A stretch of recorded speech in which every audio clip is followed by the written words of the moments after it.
stories, and what I was planning to do was a little more theoretical, but I can't now follow this with that. I would love to come up with a way to have a conversation, because I can't imagine you all aren't as eager to talk as the people who come up here to the microphone. So let me work on that, but I'm going to start, since Martha's presentation took me there, with the first job I had out of law school, which was when I went over to Southeast Asia to represent GIs in courts-martial. I was part of the anti-war movement. I have been, I guess, all of my political life somewhere on the left being sort of a fungible concept. And somehow I decided that what I wanted to do in my opposition to the Vietnam War was to support the soldiers who were in fighting that war, but who were opposed to it and who were being essentially railroaded in their courts-martial. And it was one of those things that most people back home didn't know anything about. There were aircraft carriers full of sailors who signed petitions against the war, and they were swooped up, basically Shanghai, put back on their ship and sent over, and then they were tried in Vietnam or in Subic Bay. They would not be tried in the States. Virtually none of these trials took place in the States. So, because of the publicity problem. So we decided we would just be available, because military law says that if there is civilian defense counsel available, the military judge has to allow you to represent. So we made ourselves available, and we went not to Vietnam, but to the Philippines, because most of the trials were going on at Subic Bay, the naval base, or Clark Air Force Base. So that was for the Marines and Navy. And so I, not unlike Martha, was the only one, because I was the only woman out of the 4 lawyers, I was the only one who could get a visa to go to Vietnam. Because they didn't give a rip about women, right? They didn't imagine in their wildest imaginations that you would be doing anything that they should be worried about. So I went to Saigon, and I got there, and in the airport, first of all, the wanted poster on the wall, you get $100 from me in cash if you can guess who the wanted poster on the wall in the Saigon airport in 1971 might have been. Huh? No, no, she wasn't under arrest for anything or under indictment. No, it was Angela Davis. Now, do you think Angela was going to flee to Saigon? I mean, I walked off, my jaw dropped. It was like, okay, these guys are not really bright. So then they started looking for me in their books, and they're looking under L, which is my middle name, Lee, Barbara Lee Dudley. They never came close. Even if they had me in their books, I wasn't there. So I got into Saigon, and I used to have to go. I had to stay in Saigon. I obviously couldn't stay. It was after the Tet Offensive. I couldn't stay on the base. I mean, I wasn't military. And there weren't a lot of American women in Saigon at the time, other than journalists. I, by the way, was in the hotel with Germaine Greer, who was one of my personal heroes. Then she went wacky after that. But I used to ride on my little motor scooter from the hotel in Saigon out to Long Binh Base every day to represent the GIs, and I'll tell you the case in a moment. Every day I would pass by this beautiful old French colonial villa, much like, no doubt, where Martha was living in Laos. And out in front, it had been converted into an orphanage. And out in front was a big sign, painted, hand-painted, in English and Vietnamese that said, "Please don't shoot the orphans." That is my most poignant memory of what was going on in that damn place. The case I was doing was 13 black GIs who were accused of mutiny because they had refused to go out on patrol, because they were being sent and the white guys in their platoon were not being sent. It was basically a suicide mission, like so many of the patrols were, and they had said, no, we won't go. So they were charged with mutiny, which is a very serious charge. So that was why I had to go to Vietnam. And The only way we won that case was I had a friend who was there working for the New York Times Bureau, and I had another friend who was there as a cameraman for CBS, and I got the press involved. And I said, if you continue to prosecute this, it's going to be all over the papers back in the States.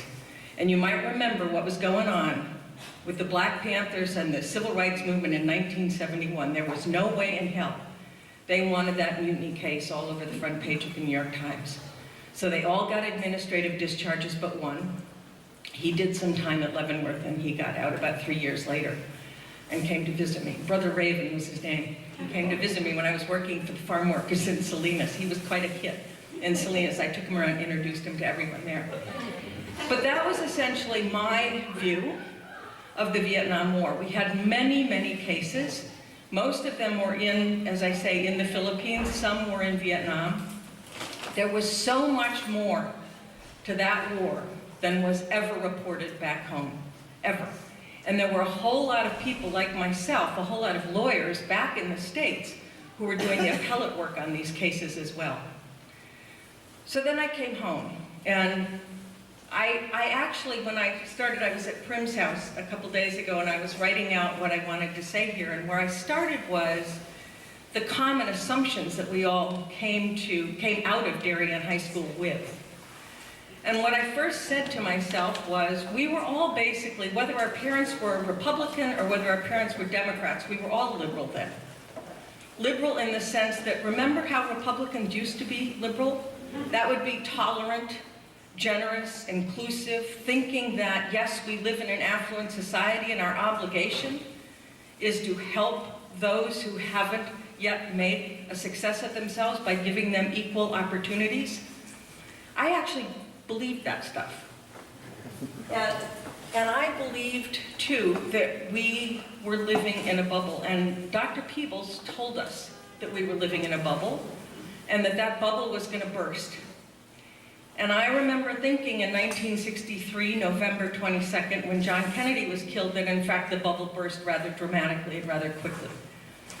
And I felt like I was holding on for the rest of my life up to today, to that dream that somehow we could make an America that we could believe in. And I feel, okay, so some of the things I did when I got back, I worked for the farm workers because some of you might know farm workers were left out of the NLRB. That was the deal that Franklin Roosevelt cut, right? No brown or black people were going to be covered by those labor laws. So we were working for the farm workers, trying to get them some of those same protections. And then I worked with a group called the Displaced Homemakers for the women who were our mothers' ages, who were being slammed by the no-fault divorce laws that were going through in the 70s, and ending up divorced when their husbands went off with a younger woman, and they had no Social Security, they had no unemployment insurance, they had no pension, and they couldn't get into the job market because they'd been housewives all their lives. So we were both suing and writing legislation to try and get them a fair shake just to get into job training programs. So then Reagan got elected. And I decided it was time to go work nationally because I didn't much like what I saw coming down the pike. We can argue about that later when I'm drunk. But what I saw was a turn of the Republican Party from the party that my parents were part of, that was very tolerant, very inclusive, very generous, to something that was very different from that. And I thought, okay, I'm going to do my best. So I took a series of jobs. I worked for the National Lawyers Guild, which Tom Smith will tell you is a left-wing communist conspiracy bunch of lawyers, and he's right. He's right. I worked for a progressive foundation. I worked for Greenpeace US. I ran Greenpeace US. That's having a bit of a tussle with the Russians today. And then when I was done with Greenpeace, I went to work for the AFL-CIO, which may sound like a contradiction because those were the days of the spotted owl and all of that, you know, environmentalist versus workers stuff, but that was a bunch of BS. That again was just the press's take on it, and in fact, workers and environmentalists had a lot in common in terms of fighting against some of the Uber policies that were going on. So I went to work for the AFL, but I was constantly frustrated at the impossibility of doing anything on a national level in this country. So I've since moved to Oregon, a very small canvas, right, on which to try my stuff. And I helped to found something called the Working Families Party in Oregon. It's already very active in Connecticut and in New York and a few other states, where we try to get people to focus on economic issues and ignore all of the cultural issues, the racism and the anti-abortion and the anti-gay and all of that stuff that they sort of dangle in front of us to separate us. Get people to look at the economic issues that in fact unite us. We're doing very well. One of the things we did, I also teach at Portland State University, and one of the things we did this past 6 months ago that was fabulous, that was bringing those two worlds together, was where my students in I taught a class on student debt.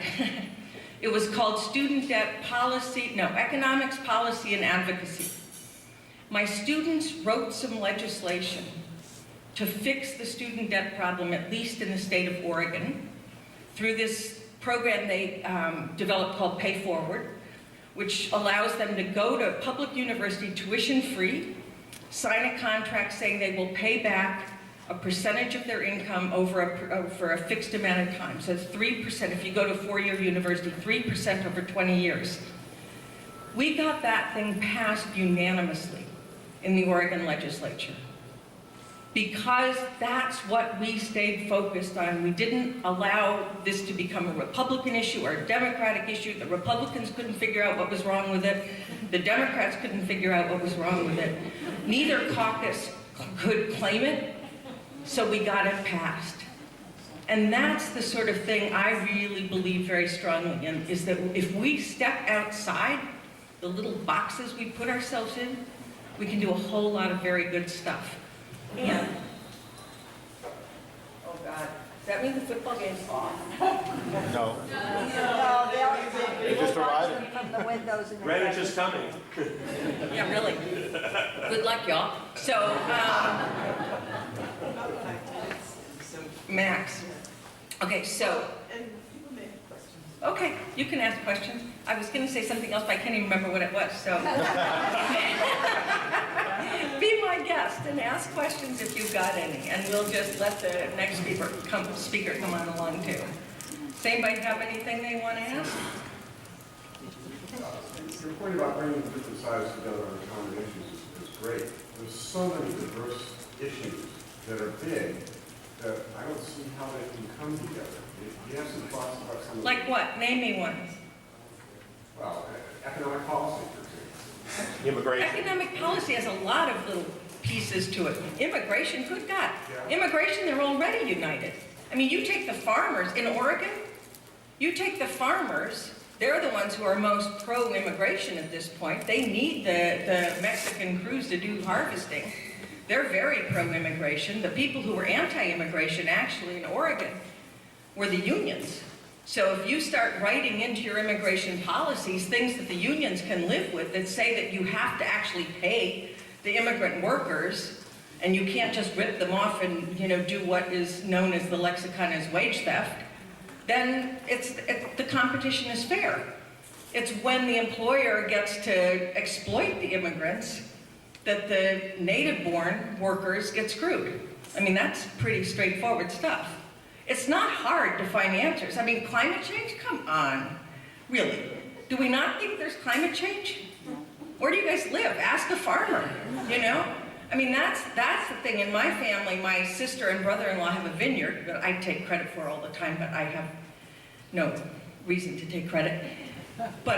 So I talk to farmers all the time. Plus, farmers are a big constituency of the Working Families Party. Farmers who normally don't get along very well with people in unions.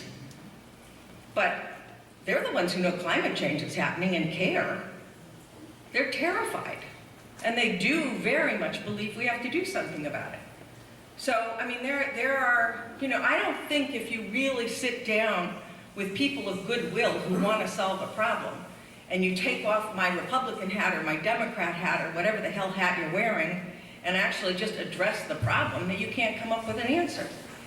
Oh, I remember what the one last thing I wanted to say was, there's a great article that's been making the sort of, cyber viral thing lately called by Peter Beinart. I can't remember the title of it, but it's on the Daily Beast. If you just Google Peter Beinart, B-E-I-N-A-R-T, and Daily Beast, he did an article about the changing politics and the way we are formed by what generation we were. Made me think a lot about this reunion.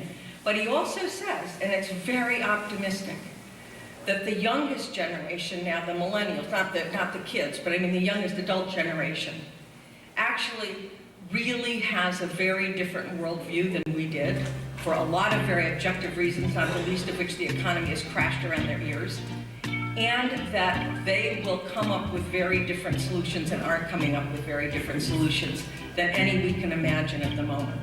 And I'm sure all of you who have kids and who care about your kids' kids can relate to that. So I really highly recommend reading that article, and then maybe we can have an online discussion or something. I think